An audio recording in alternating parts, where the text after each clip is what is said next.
joining BSA was the foundation of me like finding my community and my place on campus. The biggest impact is just helping people like find their place, because that's the experience that I had, and that's what made me want to have like an executive position, because I wanted to be able to create that environment for other students as well. Basically, we just discuss different like issues, but also positive things, fun things. We try to create like an inviting space for everyone to have real conversations, but also to mingle, enjoy each other's company, and things like that.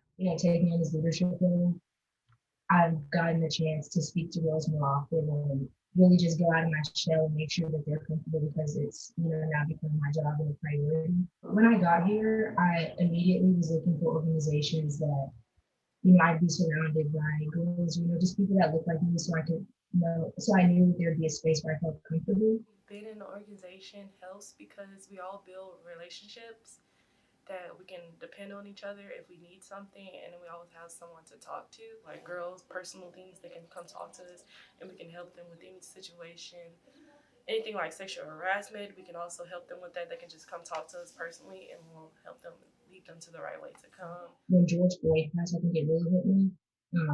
Just because it was just so surreal and thinking about like, oh, that was my brother and my dad. And so it actually made me cry just thinking about it and seeing the video. So it made me a little emotional. And so since then, I think we definitely try to bring that conversation to the table in our meetings just to address it. And it's an uncomfortable conversation for people, but it needs to be had. We were very vocal on social media about it just to let everyone know that, this is something that we stand for as well. This is something that we support, the Black Lives Matter movement and just peacefully protesting and marching with other people who advocate for the same thing. So we're very vocal about it since, that happened and throughout this.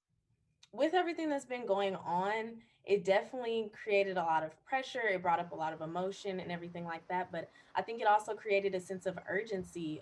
Things that have been built up over the years, police brutality and, being discriminated against, or things like that have been going on. So I think it really created a sense of urgency to take action, to get our voices heard, and things like that. Our organization collaborated with other organizations to participate in protests within the community.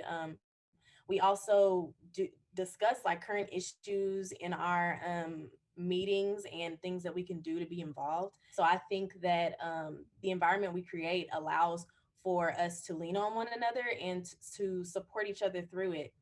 We shouldn't be trying to fight against each other. We should be trying to come together.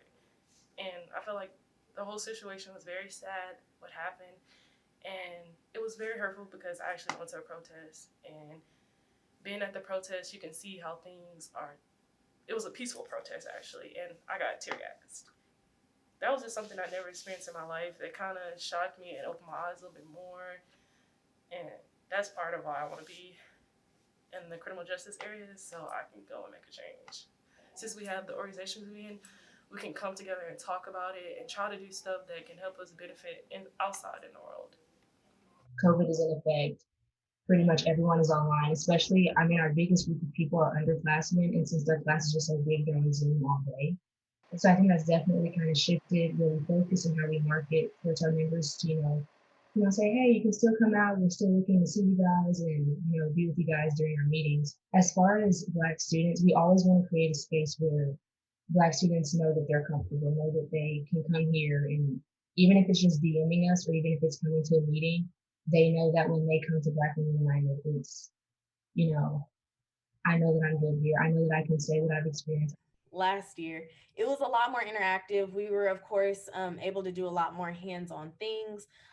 We have annual events and things like that we used to do. Mr. Black Texas State, for example, we donate to a local elementary school for Christmas. And so this year, when all those things were coming up, we actually had to push back our event because, of course, having it in person wasn't possible. It was different donating to the school. It was a different process with that. So we weren't able to like go visit and see them open their gifts and things like that. So we're working with it. We're trying our best to still make it as interactive as possible. The organization is still here. Like, was still active, and you can still come. You just have to reserve your seat, and we still have Zoom. So they're spreading the word.